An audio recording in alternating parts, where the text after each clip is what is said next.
baseball card fever. I really got a baseball card fever.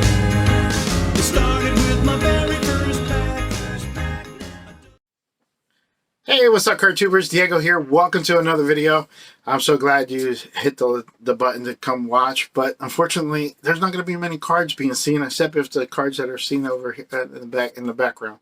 This is going to be another one where I'm just talking about certain stuff, and I figured I'll start talking to the band about, how I do this financially, because I am a hoarder. And right now, my hobby is not supporting, not funding my hobby. Like, it's actually a bad way. So for the Sports Cards Detour, I decided to talk a little bit about it, because some people do get concerned with what other people are doing, and they might want to know, or they might have the same thoughts themselves, or I don't know. Sometimes when I do these videos, there's different things that people come out and go, oh, wow, I didn't think of that. Or I did think of that, and here's what I do. And it's just cool stuff. I think I pretty much got a handle on it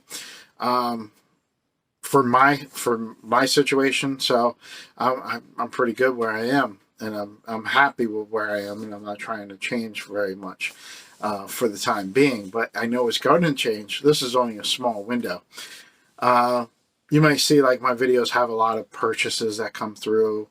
I get a lot of videos with, I'm gonna say, incoming videos, like videos that I'm showing off what I just had purchased or just got into, or stuff like that. So a lot of the stuff that I buy is very cheap. Like, it's not high quality cards. I'm not buying Mike Trout autograph cards. I'm not buying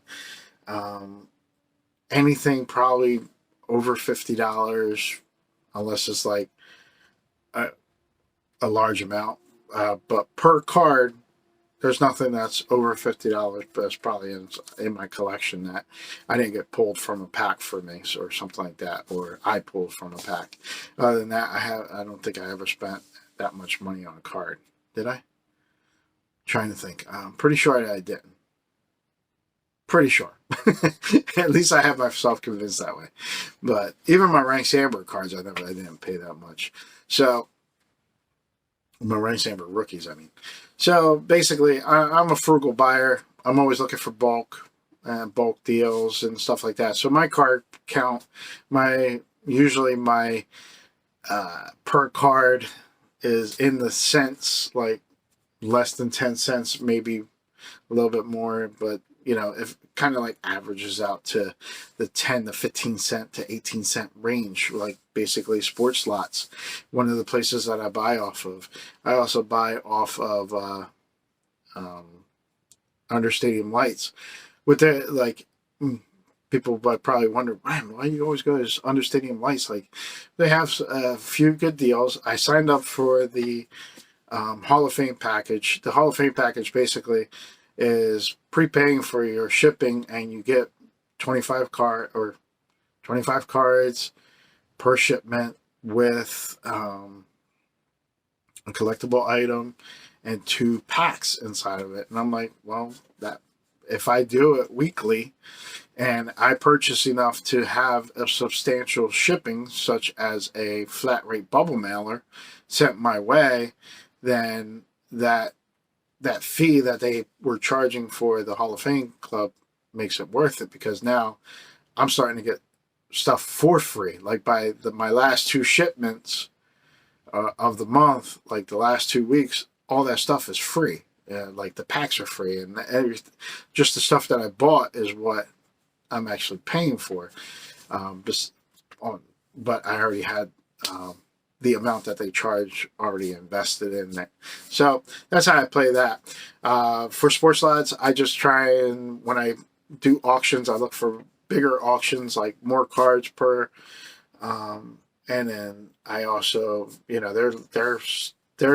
their auctions start at basically like 25 cents, and then it moves up from there, and then it goes into dollar increments. So I'm usually like in the $2 max deal, and then I'm done. And I always try and make sure that the guy that I'm going with is either a box shipper or he is a one that will either add on a small amount, like they'll combine shipping basically. I don't mind if they combine shipping where it's not factored in, as long as I get some kind of break off of it.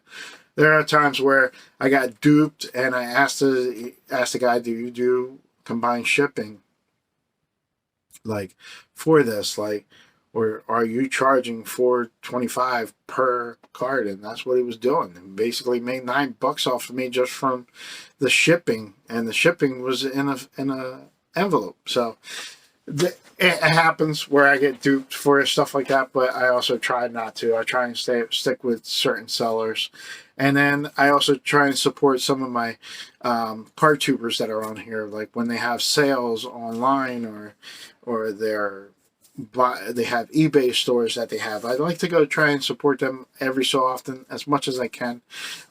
It's just a way to help them out, because right now I'm the buyer. Like, that's what I want to do. I'm not ready to sell anything, so I'm being the buyer. So why not help out somebody if you want those cards? That is not the case. They don't always have what I want, but at least sometimes they do. And when they do, I try, instead of going to somebody I don't know, I go to somebody I do know. And I feel good about helping them out. And sometimes they have great deals too. Like some of I look for deals, like Under Stadium Lights will sometimes have a penny sale where they're just trying to get rid of some of the cards that are in their inventory, and they'll have it all for a penny. And well, they say penny sale, but it's like 5 cents, 6 cents instead of 25 cents and 50 cents, you know. So I take advantage of those. I also take advantage of when the coupon codes are given to me from eBay. I try and take advantage of those. And I also try and get into auctions where the buy-in prices are really cheap. Like, I even try auctions that are actual auction houses that have baseball cards. And most of the time it's junk era cards, but I still take a chance at it. One of them I won for $11, you know. It slipped through the crack. I had a nice bid in there. Actually, I think my max bid was only $15 for each one of the slots that I got. Like, there was a bunch of them that I put them in for, and only that one got to 11 and nobody bid on it. And ended up pulling a Mariano Rivera rookie out of it. So I was like pretty happy. I felt like 1 million Cubs Bo, 1 million Cubs collector. He pulled his Mike Trout. I pulled the Mariano Rivera. Not the same level, but still just as enjoyable. Anyway, so to get to another point where I don't know if I said it, but sometimes when you're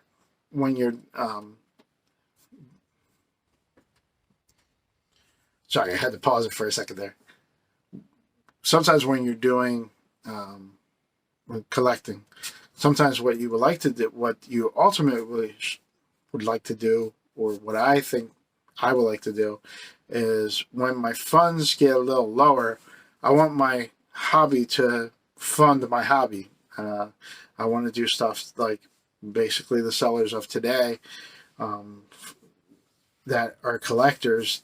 They start their eBay store because there's other cards that they actually want, but they have to get rid of the cards that they have because either they don't have the space for it or they just need the extra money for it. So why not just sell some of your cards to get some of your cards? Now, you could trade, but not everybody has a card that you want, and not everybody has a value. Maybe you have to build up a bunch of them. You have to kind of, you're selling your cards to different people, making that amount to buy that card that you want.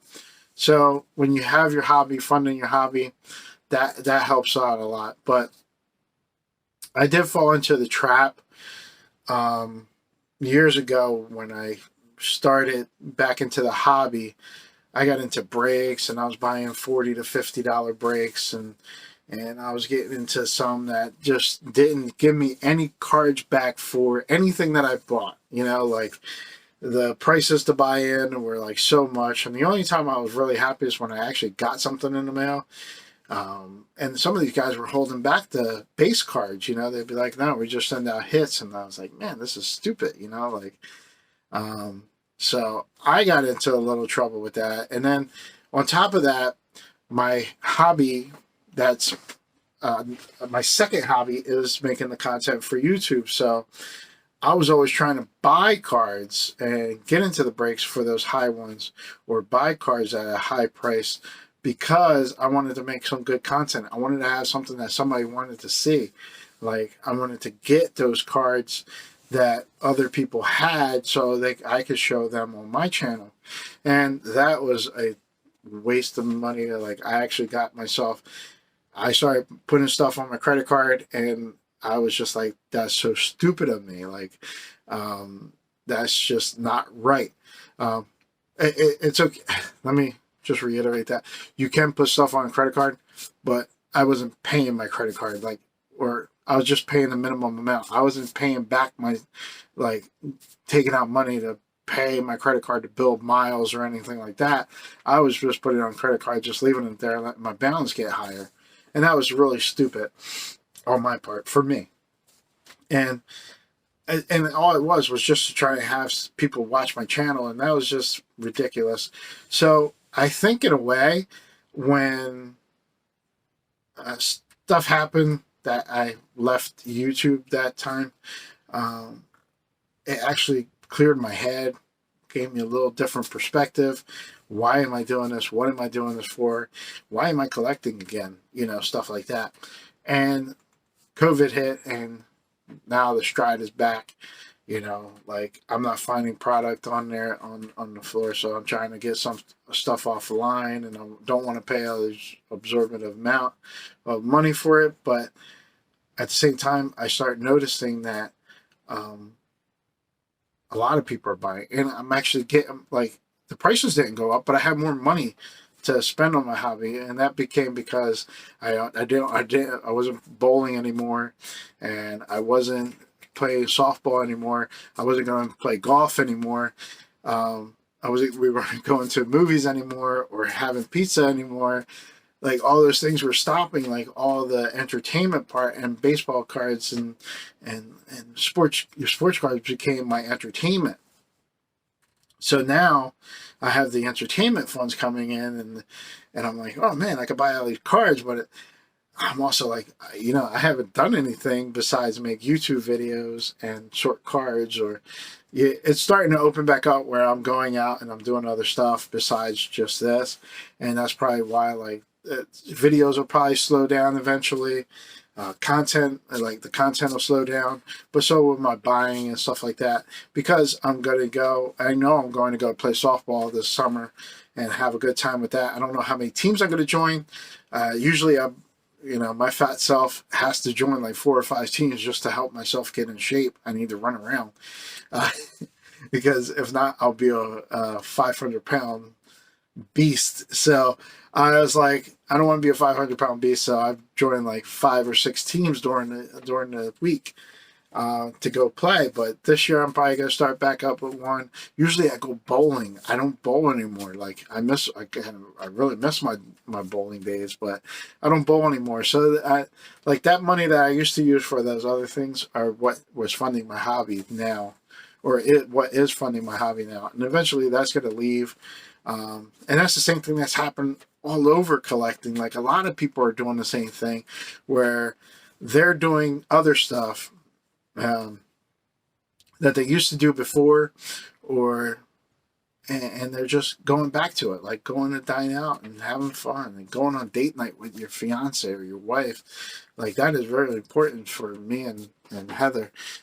We need that time alone to just recharge our batteries and remember who we are. Because sometimes we could get on each other's nerves, or the kids would get on our nerves. So like, it's a growing thing. But let's put that separate.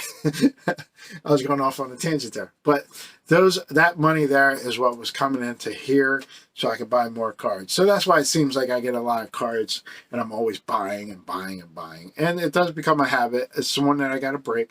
And I'll probably start doing that once the softball season starts coming and I'm just playing softball and having some fun.